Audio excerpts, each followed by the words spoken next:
یہ کس جانب اشارہ ہے؟ یہ اس جانب بھی اشارہ ہے کہ نون لیگ کی طرف سے چودھری صاحب دعویٰ کرتے آئے ہیں کہ وہ مجھے وزارت اعلیٰ دے رہے ہیں، البتہ نون لیگ نے تو کہیں پر یہ نہیں کہا، جو کہا ہے وہ یہ ہے کہ حمزہ کو وزیر اعلیٰ بنائیں گے۔ تو یہ ایک بارگیننگ گیم بھی ہو سکتی ہے، جیسے آپ کسی کے پاس جائیں اور اس سے بارگین کر رہے ہوں، اس سے آپ معاملات طے کر رہے ہوں، کچھ لینا دینا ہو، آپ کہتے ہیں کہ بھئی فلانے بندے نے تو مجھے یہ ریٹ لگایا ہے، تم بتاؤ کیا کرتے ہو ورنہ میں اس کے پاس چلا جاتا ہوں۔ تو پھر یہ ایک نارمل بڑی پرانی اور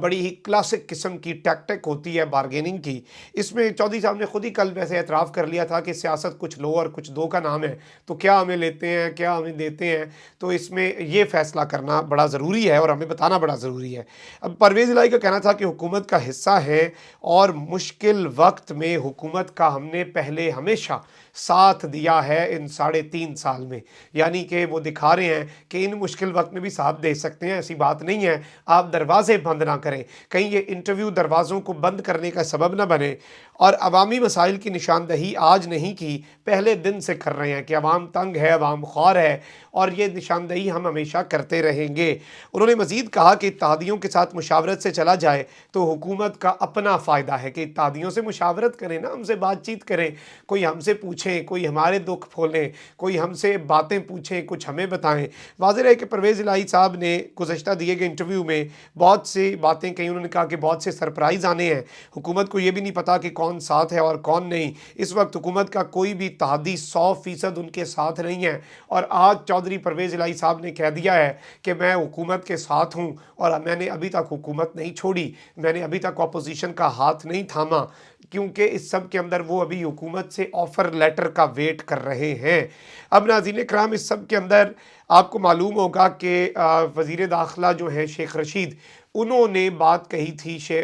کاف لیگ کے حوالے سے کہ یہ بلیک میلرز ہیں، اور اس کے بعد وزیر اعظم نے منع کر دیا کہ کوئی اتحادیوں کے خلاف سٹیٹمنٹ نہیں دے گا۔ یہ عمران خان کا ایک بڑا اچھا پولیٹیکل موو تھا، کیونکہ اتحادیوں نے ویسے اپنے لالچ کے پیچھے پارٹی چھوڑ دی ہے، حکومت چھوڑ دی ہے، لیکن عمران خان کا یہ تھنکنگ ہے کہ اتحادیوں کو موقع نہ دیا جائے۔ آپ کی اس بیان بازی کی وجہ سے اتحادی کل کو کہیں گے کہ جی ہم نے تو رکنا تھا، ان کے وزیروں نے ہمارے خلاف اتنے بیانات دیے، ہمیں پارٹی چھوڑنی پڑ گئی، ہمیں یہ کرنا پڑ گیا، ہمیں فلاں کرنا پڑ گیا، ہمیں ڈمکان کرنا پڑ گیا۔ تو یہ وہ تمام تر چیزیں ہیں جو اس سب کے اندر پرابلمز کریٹ کر سکتی ہیں ان کے لیے، اس لیے عمران خان صاحب نے منع کیا، لیکن پرویز خٹک صاحب نے بھی اسی طرح کی سٹیٹمنٹ دے دی ہے۔ اور پرویز خٹک صاحب جو ہیں، اب یہ بھی ایک بہت سے سوالات ان کے اوپر پچھلے دنوں میں عمران خان صاحب کے ساتھ اختلافات کے اوپر آئے ہیں، اور میں آپ کو یہ بتاؤں کہ بیسکلی پرویز خٹک کے والے سے خبر آئی تھی کہ پی ٹی آئی نے کاف لیگ کو وزارت اعلیٰ دینے سے انکار کر دیا ہے۔ پرویز خٹک کا بیان رپورٹ ہوا تھا کہ کاف لیگ کا وزیر اعلیٰ نہیں بنا سکتے، نون لیگ مناتی ہے انہیں تو بن جائیں۔ وزیر دفاع کا بیان رپورٹ ہوا تھا کہ 5 سیٹوں پر وزیر اعلیٰ بنانے کی ڈیمانڈ کلیئرلی کاف لیگ کی طرف سے بلیک میلنگ ہے، ہر مشکل میں بلیک میل کرنا رویہ جو ہے یہ مناسب نہیں ہے، یہ اسے انہیں چھوڑنا پڑے گا۔ میڈیا میں یہ بھی رپورٹ ہوا تھا کہ پرویز خٹک نے مونس الہی کو اس حوالے سے آگاہ کر دیا ہوا ہے کہ بھائی جاؤ اپنی راہ لو۔ اس سب میں آپ کو یہ بتاؤں کہ اب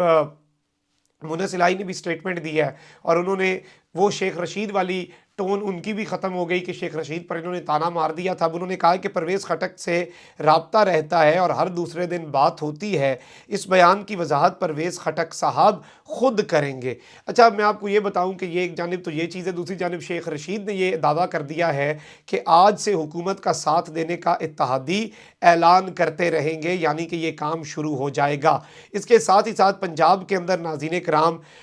جو مختلف بینرز ہیں کاف لیگ کی طرف سے وہ لگنا شروع ہو چکے ہیں، اور ان بینرز کے اوپر پرویز الہی صاحب کے حوالے سے جو پینافلیکسز ہیں وہ لاہور کی سڑکوں پر اور کاف لیگ کے مرکزی دفتر کے باہر کاف لیگ کے اپنے ہی رہنماؤں کی طرف سے کہ پنجاب کا سیویئر، پنجاب کا مسیحا اور پنجاب کو بچانے کا اگر کوئی شخص کے اندر ہمت ہے، کسی شخص کے پاس پالیسی ہے تو وہ پرویز الہی ہے۔ تو پوسٹرز لگنا شروع ہو گئے ہیں، یعنی کہ شیروانی بھی تیار ہے اور اب پوسٹر بھی لگ چکے ہیں۔ اس سب کے اندر قومی احتساب بیورو کا کہنا ہے کہ وفاقی وزیر مونس الہی کی گرفتاری کے حوالے سے جو چیزیں ہیں اس کے اوپر نیب کا موقف سامنے آیا ہے۔ گزشتہ روز پرویز الہی نے ایک نجی ٹی وی کو انٹرویو کے دوران پاکستان تحریک انصاف کے ساتھ تعلقات کے حوالے سے کہا تھا کہ ہماری طرف سے وفاداری کی گئی لیکن ان کی طرف سے دھمکیاں آ رہی ہیں۔ پرویز الہی کا کہنا تھا کہ نیب کو کہا گیا کہ مونس الہی کو پکڑو، خان صاحب نے سب سے ہاتھ کیا ہے، 3.5 سال انہوں نے کوئی کارکردگی نہیں دکھائی۔ اب اس حوالے سے نیب کا وضاحتی بیان بھی سامنے آ چکا ہے جس میں کہا گیا ہے کہ وفاقی وزیر مونس الہی کے خلاف اس وقت نیب میں کوئی انکوائری زیر التوا نہیں، تو پھر مونس الہی کی گرفتاری کا سوال کیسے پیدا ہو سکتا ہے؟ تو یہ چودھری صاحب نے جو بات کہی ہے اس کی سمجھ نہیں آ رہی، اور نیب پر الزام ہے، ظاہری بات ہے نیب نے اس الزام کے اوپر وضاحت تو دینی ہے۔ نیب اعلامیے میں کہا گیا ہے کہ ضمن میں نیب کے بارے میں تمام قیاس آرائیاں بے بنیاد ہیں۔ مونس الہی کو گرفتار کرنے سے متعلق میڈیا رپورٹس کی ہم سختی سے تردید کرتے ہیں، یعنی کہ ہم انہیں کنڈیم کرتے ہیں، اور یہ میڈیا رپورٹس بالکل غلط، بالکل جھوٹ ہیں، اور اس طرح کی میڈیا رپورٹس سے اجتناب کیا جائے اور قومی اداروں کو اس سیاست کی کھینچا تانی سے باہر رکھا جائے۔ اب اس پوری کی پوری صورتحال کے اندر ناظرین کرام ایسا لگ رہا ہے کہ حکومت فرنٹ فٹ پر آ رہی ہے اور چودھری برادران بیک فٹ پر جا کر کھیلنا چاہ رہے ہیں، اور غالباً اس کی ایک بڑی وجہ یہ ہو سکتی ہے کہ اپوزیشن کی طرف سے بھی کوئی بہت کنسیڈریبل طریقے سے انہیں کوئی آفر نہ کی گئی ہو، یہ بھی ایک پاسبلٹی اب بن رہی ہے۔ کامنٹ سیکشن میں رائے کا اظہار ضرور کیجیے گا، چینل کو سبسکرائب کر لیں، بیل آئیکن کو پریس کر دیں، اپنا بہت زیادہ خیال رکھیے گا، اپنے ارد گرد لوگوں کا بھی اور اس ملک پاکستان کا بھی۔ اللہ تعالیٰ پاکستان کو سلامت رکھے، اللہ تعالیٰ پاکستان کو تا قیامت رکھے۔ اللہ نگہبان، پاکستان زندہ باد۔